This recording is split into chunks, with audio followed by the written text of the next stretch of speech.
నమస్తే మిత్రులారా, ఈరోజు కేంద్ర ప్రభుత్వాలు కానీ రాష్ట్ర ప్రభుత్వాలు కానీ ఆర్థికవేత్తలు ఈరోజు సామాన్యుని పైన ఏ విధంగా కోట్ల రూపాయలు పన్నులు విధిస్తున్నారో ఇది మీకు తెలవాలి.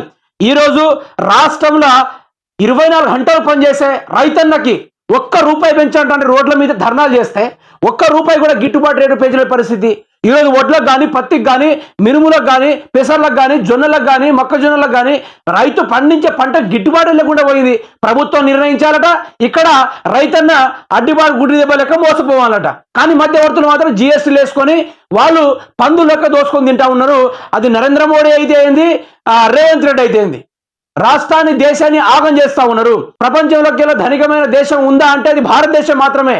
కానీ తప్పుడు నాయకులు, తప్పుడు ప్రధానులు, తప్పుడు ముఖ్యమంత్రులు రాష్ట్రానికి తగిలిపోవడం వల్ల రాష్ట్రం ఆగమైపోతా ఉంది. ఆ ముచ్చట్ని టకటక వివరించుకునే ప్రయత్నం చేద్దాం. ఇక మేడం గారు ఇక చూడండి, ఇక హైలైట్ ఉంటుంది. పాప్కార్న్ కొన్న పన్ను రారులే, ఆర్థికవేత్తలు సలహా ఇస్తున్నారు, పాలకులు అమలు చేస్తున్నారు. అటు పన్నులు ఇటు సెస్సులు మనిషిని గుళ్ళు చేస్తున్నారు. ఇక చూడండి, మొక్కజొన్న పండించే రైతుకు మద్దతు ధర లేదు, బ్యాంకులను ముంచుతున్న వారికి రాయితీలు, కష్టపడి సంపాదించే జనం జేబుకు చిల్లులు.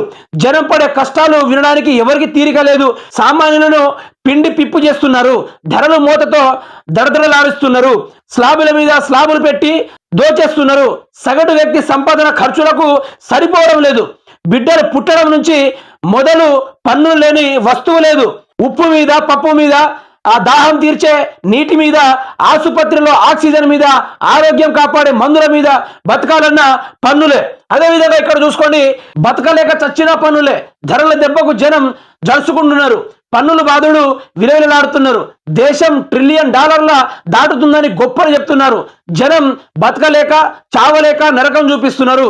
ఆఖరకు పాప్కార్న్ మీద కూడా జిఎస్టీ, పిల్లల చదువు మీద పన్నులు, పోటీ పరీక్షల పన్నులు, కారు కొనుక్కున్నాక పన్నులు చెల్లించాల్సిందే, అమ్ముకున్న చెల్లించాల్సిందే, పెళ్లి చావుకు అన్నిటికీ పన్నులే.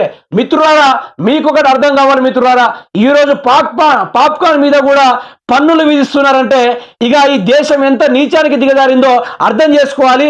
నరేంద్ర మోడీ మనల్ని ఎంత ముంచుతానో అర్థం చేసుకోవాలి. రాష్ట్రాలందరూ ఈ విధంగా సపోర్ట్ చేసుకోండి. ఇప్పుడు అదాని గౌతమ్ అదాని చూసుకోండి, వేల కోట్ల రూపాయలు బ్యాంకుల నుంచి తీసుకొని ఎగ్గొట్టుకొని తిరుగుతున్నోనికి రాయితీలు ఇచ్చుకున్నా తిరుగుతూ ఉన్నారు. అదే ఈరోజు మొక్కజొన్నలు పండించే ఆ రైతన్నకు గిట్టుబాటు ధర కానీ ఏమీ లేకుండా ఈ ప్రభుత్వాలు చేస్తూ ఉన్నాయి.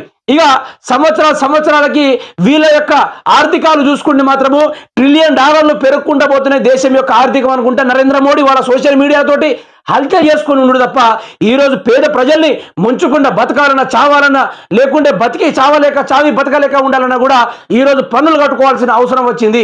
ఈరోజు రైతులుగానే ముగ్గిపోతా ఉన్నాడు, పేదోడుగానే మిగిలిపోతా ఉన్నాడు. ఆర్థిక డబ్బును మించి సంపాదించుకుంటూ పోతా ఉన్నాడు. కానీ ఈరోజు పేదోడి ఆ యొక్క రక్తాన్ని జుర్రి దాగుతా ఉంది ఈ యొక్క భారతదేశం యొక్క ప్రధాని కానీ ఆర్థిక వ్యవస్థలు కానీ. పన్నుల మీద ఎవరి కోసం కట్టాలి పన్నులు? ఆ రోజు రజాకారులను తరిమి కొట్టి నీకెవరికి శిస్తు కట్టేది, పన్ను కట్టేది నీకెక్కడిదిరా